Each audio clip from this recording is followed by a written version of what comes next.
et parce que je savais que si j'allais là-bas, j'allais avoir du coup du contenu pour moi, j'allais pouvoir tester un nouveau style de vidéo.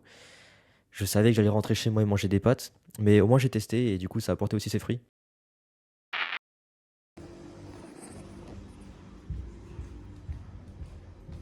Du coup, Mehdi, t'en as pensé quoi de la vidéo? Stylé, mec. Stylé. C'était très touchant, très intime comme facette. On a pu découvrir pas mal de choses. Non, aujourd'hui j'aimerais parler de sujets un peu sérieux, euh, qui en tout cas moi personnellement me touchent, parce que bah, c'est mon domaine, c'est ma passion. Depuis tout petit je suis là-dedans, etc. J'en fais aussi mon métier. Donc forcément, je ressens l'envie d'en parler, d'en discuter, d'échanger et de tout donner là-dessus. C'est vraiment une vidéo qui va s'intituler euh, Comment affirmer son style en tant que filmmaker. Parce que pour moi, c'est quelque chose d'important, on est tous uniques, parce que tout ce qu'on va montrer en image, les effets qu'on va mettre, nos inspirations, etc., c'est tout un travail qu'on a fait depuis des mois, des années, etc., de plein d'inspirations qu'on a pris, qu'on a essayé de mettre du coup en avant, comme ça, sur un plateau. Et c'est aussi notre esprit qui s'évade et qui essaye de pouvoir l'écrire sur une timeline. Et en fait, du coup, on est tous uniques. Donc, pour moi, chaque filmmaker est unique. Il n'y a pas de filmmaker qui est mieux que l'autre. Après, effectivement, ça dépendra du contexte. Mais comme ça, si jamais j'arrive et que je te montre une vidéo, que je donne pas de contexte, que je te donne rien, et que tu la regardes, on peut pas dire que c'est bien ou que c'est nul, tu vois, parce que c'est le créateur qui a voulu libérer sa pensée et qui l'a fait retranscrire. Voilà, en tout cas, c'est comme ça que moi je le vois. Donc, les seuls moyens pour moi de donner un conseil ou un avis pertinent sur une vidéo, c'est de comprendre le contexte et là d'expliquer que finalement, ce que tu as fait là, ça aurait pu être mieux parce que pour ce style de vidéo, par exemple, bah, j'aurais peut-être mieux vu ça, ou peut-être que tu peux t'inspirer de cette personne-là, tu vois. Enfin, c'est plein de choses comme ça en fait. Et du coup, aujourd'hui, affirmer son style en tant que filmmaker, c'est pour moi important, mais en fait, ça arrive avec le temps, tu vois. Euh, Moi, je sais que j'ai eu plusieurs sources d'inspiration. Donc ça veut dire que je suis pas arrivé avec un niveau comme ça, où je ne suis pas là dans ma chambre tout seul à me dire ah bah tiens je vais essayer un effet et puis hop. Tu vois, au début j'ai eu plein d'inspiration. Moi j'ai commencé quand j'étais tout petit, donc avec l'ordinateur portable de ma mère. Tu vois, c'était il y a 10 ans, 15 ans, je sais pas. J'avais quoi? J'avais peut-être ouais, entre 8 et 12 ans, je sais plus exactement, je pourrais pas te dire. En tout cas j'ai essayé et en fait j'ai compris la magie de la vidéo quand il y avait le logiciel de montage, tu vois, donc tout le mixage, etc. Il y avait le logiciel de montage, et puis il y avait ma webcam. Je me filmais, et je pouvais faire du montage avec. Je pouvais changer la couleur de la vidéo, je pouvais cutter à un moment où je voulais, je pouvais faire une transition, je trouvais ça incroyable. Et au fur et à mesure, à force de tester, de tester, de tester, bah, je regardais des vidéos qui m'inspiraient. Et là, du coup, pour faire une grosse ellipse, c'est arrivé du coup il y a 3 ans, quand vraiment je me suis lancé vraiment à ça, de niveau, enfin, un niveau professionnel, tu vois, à vendre mes services, etc. Je me suis beaucoup inspiré de Benjamin Ortega, tu vois.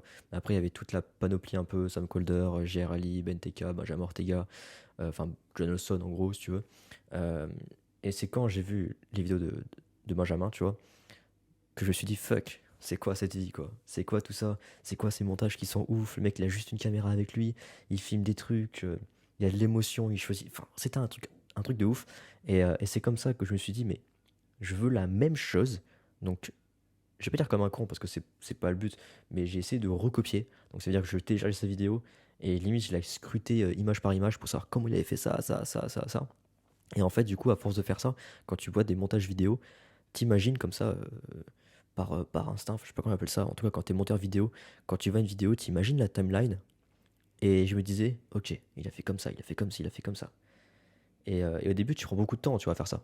Parce que tu cherches un peu toutes tes inspirations, tu vois, tu les puises, donc limite tu recopies, et en fait, quand tu auras conscience et connaissance que tu peux faire ce genre d'effet-là, au, f- au fur et à mesure, en fait, tu vas réussir à te dire, ah finalement, moi, j'aurais peut-être fait différemment, tu vois. Et c'est comme ça, à force, de mois en mois, et à force de tester, que tu vas réussir à trouver ton style, finalement, tu vois. Le style qui sera bah, ta patte à toi, en tant que filmmaker, tu vois. Et ce qui est beau dans ce métier-là, c'est que finalement, en tant que filmmaker, quand il y a un client qui vient te voir, en général, si tu es vraiment un bon filmmaker, il vient te voir pour toi. Et pas parce que tu sais tenir une caméra. Il vient te voir par rapport à ta créativité, tu vois, ton état d'esprit, toi en tant que personne, tu vois, en tant qu'humain, tu vois. C'est pas juste Un filmmaker, c'est pas juste tiens la caméra et puis basta, tu fais ce que je veux. Non, sinon là, t'es juste cadreur en fait. Donc moi, je trouvais ça vraiment pertinent et vraiment cool le fait qu'on soit vraiment valorisé dans ce métier-là. En tout cas, moi, je sais que ça fait déjà ouais, plus d'un an et demi, 2 ans que toutes les prestations que je fais, je les cherche plus en fait. On me recommande et je les fais et les gens ils viennent à moi parce qu'ils savent déjà ce que je vais produire, comment je travaille. Ils savent que je suis crédible dans ce que je fais, donc ils me font confiance. Et du coup, j'arrive pas en posture où je suis obligé de me vendre, tu vois, ou obligé de m'adapter à un style qui me correspondrait peut-être pas. Parce que mon style, ils le veulent, ils le connaissent déjà, et ils ont envie que mon style soit mis sur leurs vidéos. Voilà. Et je trouve ça vraiment ouf. Et c'est ça que je peux espérer de chaque filmmaker ici, tu vois. Et voilà, du coup, c'est vraiment important, tu vois, de limite de recopier une vidéo, genre pas la recopier pour la recopier en disant en plus c'est moi qui l'a fait, tu vois. C'est même pas une question de ça, c'est une question de juste de te trouver. Moi, honnêtement, quand j'ai commencé les vidéos en plus, j'ai commencé juste avec du montage à la base, parce qu'en fait, moi, je pensais même pas que je pouvais en faire mon métier, genre juste monteur vidéo. À la base, je m'étais dit, bah écoute, le montage ça me manque, j'avais une chaîne YouTube, mais je sais pas, je trouve ça plus sérieux, tu vois, d'être face caméra et de faire l'idiot à chaque fois, tu vois, c'était pas mon truc. Et j'ai tout arrêté, tout plaqué. Et 3 mois après, je me suis rendu compte que ce qui me manquait, c'était le montage. Et je me suis dit, mais de quelle manière, tu vois, je peux continuer à en faire sans que ce soit pour moi, mais avec des projets à chaque fois différents, etc. Tu vois. Donc je me suis inscrit sur 5euros.com. Là, j'ai eu plein de vidéos qui sont arrivées d'un coup. Tu vois, enfin, plein, j'ai une connerie. C'est même pas vrai, je suis en train de mentir là. Je pense sur 3 mois, 6 mois, j'ai peut-être eu 3, 4 vidéos par mois. Tu vois, donc je faisais peut-être 20, 30 euros par mois, ce qui n'était pas terrible. Et au moment où j'ai voulu arrêter, il y a quelqu'un qui est venu me voir, qui s'appelle Pierre, et qui m'a dit, bah écoute, moi je bosse pour des entrepreneurs du web, je t'envoie les vidéos, et tu fais, et ce sera 15 balles par vidéo. Moi je fais, non mais sans déconner, 15 balles par vidéo, genre c'est énorme, tu vois. Genre moi c'est juste une passion à la base. Tu vois, genre moi je fais mes études à côté, donc je gagnais presque un SMIC, j'étais en alternance dans le BTP, donc je gagnais presque un SMIC, et en plus de ça, chez moi, genre le week-end ou le soir en rentrant chez moi, je fais un truc que je kiffe, et je suis payé à faire ça. Genre, bah ouais, carrément, genre je vais pas dire non, mais bien, enfin bien payé, je trouve ça cool. Je me disais que ouais, j'ai peut-être passé, je sais pas, j'ai peut-être passé 2 heures sur une vidéo, et je vais pouvoir me payer un McDo demain avec des potes. Donc c'est passé un peu comme ça, et là je vais vraiment te, te couper un peu tout le reste parce que ça a plus d'intérêt. Mais c'est vraiment juste pour te parler du filmmaking. C'est que moi, du coup, pendant 1 an, 2 ans, j'ai fait que du montage vidéo. Après, progressivement, j'ai commencé à faire du vlog, mais par des clients qui m'envoyaient leur rush. Donc en fait, je commençais à essayer de tester du coup les trucs de Joe Johnson, en gros, si tu veux, sur mes clients. C'était ridicule parce que du coup, Benjamin, il a l'aptitude de filmer et de faire le montage de ce qu'il a filmé. Donc c'est vraiment une combinaison de tout qui fait un travail vraiment superbe. Et moi, c'est des rushs que les clients m'envoyaient avec leur téléphone, etc. Et j'essayais de faire la même chose. Mais du coup, ce qui m'a permis que, au bout de 1 an, 2 ans à faire que du montage, quand j'ai acheté ma première caméra, j'avais déjà un petit niveau. Tu vois, quand je dis un petit niveau, c'est vraiment à prendre avec des pincettes, hein. C'est pas un niveau de ouf. Mais c'était juste au moins j'avais des idées, j'avais une inspiration, etc. Et du coup, bah, après ça, bah, j'ai pas lâché et j'ai essayé de filmer plein de trucs, etc. Et pendant encore 1 an, 2 ans après, enfin, du coup, 1 an, ça fait combien de temps que je fais ça? Je crois que ça fait 2 ans que je tiens une caméra. Ouais. 2 ans que je tiens une caméra et après, ouais, j'ai fait que ça et tout. Et je faisais aussi plein de projets presque gratuitement, juste pour tester mon style. Mon but, c'était à travers des vidéos gratuites, enfin, presque gratuites, entre guillemets, je me prostitue un peu, mais il y a des limites. Je voulais juste tester plusieurs styles différents. Donc j'ai testé des vidéos de voitures, des pizzerias, juste du fast cam ou des séminaires, enfin plein de trucs. J'ai testé plein de choses pour savoir ce que j'aimais en fait. Et là où j'étais aussi le meilleur, tu vois. Donc en fait, c'était pas une question de faire moins cher pour faire moins cher parce que je n'arrivais pas à augmenter mes prix. Il y avait un peu une part de ça, mais c'était pas mon but d'augmenter mes prix. Mon but c'est de faire plein de vidéos pour tester mes styles et de savoir ce que j'aimais et là où j'étais le meilleur finalement. Et après, je me suis rendu compte, à force de faire, que là où j'apportais vraiment de la valeur, c'était sur des montages un peu lifestyle, tu vois. Donc ça s'est passé vraiment en 1 an, 2 ans, savoir vraiment ce que j'aimais. Et du coup, la chance que j'ai eue de mettre des prix aussi bas, je sais pas si c'est une chance vraiment, mais du coup, il y a plein de gens qui voulaient venir bosser avec moi. Parce que du coup, j'étais bon pour pas cher du tout. Donc ça veut dire que j'ai eu la chance de tester plein, plein, plein, plein, plein de trucs. Je sais qu'il y a il y a un peu plus d'un an ou peut-être 2 ans, je crois, Alec Henry, du coup, un de mes clients, m'avait emmené pour la première fois, du coup, sur un voyage qui a duré plus de 10 jours entre Dubaï, Marrakech, euh, j'ai fait quoi d'autre? Londres, Paris. Enfin, j'ai fait plein de petits trucs comme ça, tu vois. Et du coup, bah, j'ai pu tester plein de façons de faire des vlogs différents dans plusieurs pays, tu vois. Et, euh, et même si c'était pas un contrat cher payé, je m'en foutais parce que j'ai rencontré plein de gens. J'ai testé mon style, j'ai testé plein de trucs. Et après ça, du coup, il y a d'autres gens qui sont venus me voir en me disant, bah tiens, nanana. Et à force, bah, j'ai fait des vidéos tous les jours et c'est comme ça que je suis arrivé là. Alors que si je serais arrivé juste comme plein de gens malheureusement qui débarquent avec c'est peut-être pas forcément le filmmaking, mais c'est aussi surtout le métier de freelance en disant bah écoute, sur internet on nous conseille de vendre ce prix là là comme ça comme ça comme ça, donc c'est ce prix là et je suis désolé, en plus mon MacBook il coûte 2300 € donc il faut que je le rentabilise, nanana. Non, c'est pas comme ça, je suis désolé. Si tu vises long terme en tant que passionné, mon matos je l'ai pas acheté pour le rentabiliser, au début je l'ai acheté pour moi, tu vois, parce que je kiffe ça, tu vois.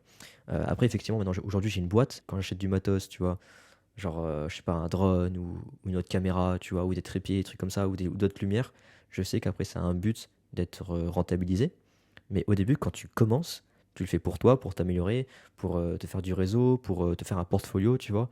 Mais tu commences pas comme ça en te disant, tiens, apparemment, c'est 500 € la demi-journée, tu vois, plus 300 € la journée de montage, enfin, des trucs comme ça, tu vois. Non, à la fin, tu auras personne. Parce qu'en plus, quand le client va venir te voir, bah écoute, bah, t'as bossé pour qui? Bah, je sais pas, j'ai fait une vidéo pour des potes la dernière fois et tout, regarde ce que j'ai fait. Enfin, et en plus, t'as personne qui va te recommander parce que personne ne te connaît au final. Donc, tu seras sans cesse à chaque fois obligé de te vendre.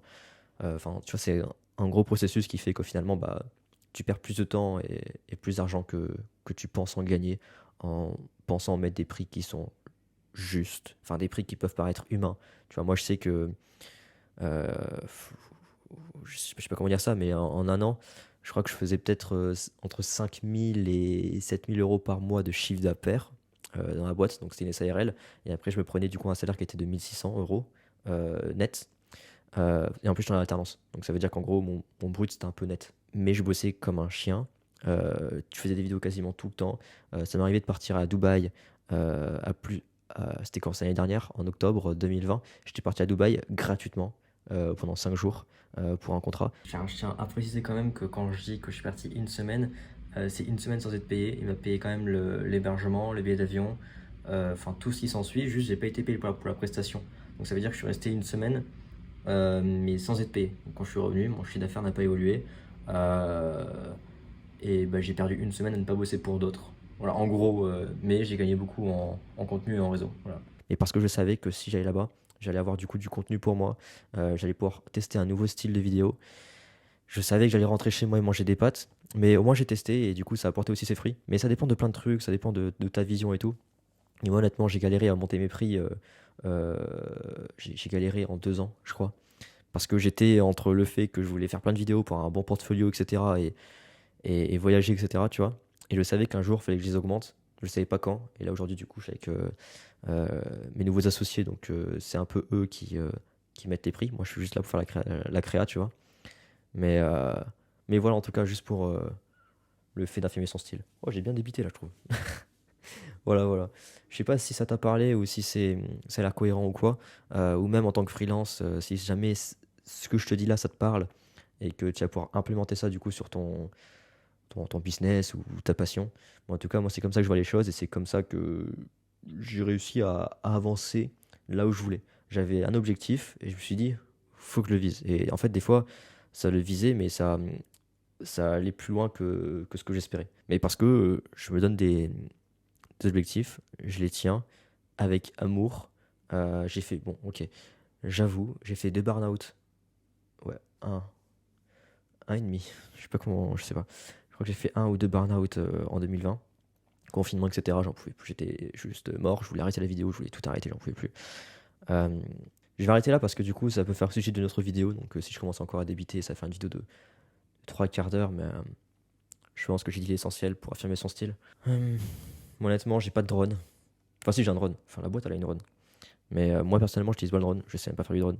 Enfin, je sais juste avancer le truc et dire à mon pote, est-ce que tu peux ramener le drone, tu vois. Genre, je fais juste ça. Ensuite, moi, j'ai pas de Ronin parce que j'aime bien avoir la caméra juste comme ça. Et et bouger, être libre de mes mouvements. Tu vois, ma caméra, elle me suit moi. Euh, Parce qu'en même temps, je fais pas de clips ni rien. Tu vois, moi, je suis très lifestyle, donc c'est très vlog, très dynamique, etc. Donc je sais aussi être stable sans stabilisateur. Tu vois, c'est mon avantage. Donc j'ai réussi aussi à trouver mon style propre à moi. Tu vois, un filmmaker, c'est pas obligé d'avoir un stab. Tu vois, c'est un cliché pour moi. Tu vois, effectivement, il y en a plein qui l'ont et qui sont très très bons avec. Et du coup, moi, je kiffe. Si jamais tu arrives à très bien le maîtriser et à maîtriser tes outils, c'est parfait. Moi, je sais que je suis bien comme ça à Walp. Euh, mais voilà. Merci de m'avoir écouté, ça m'a fait plaisir. Ciao.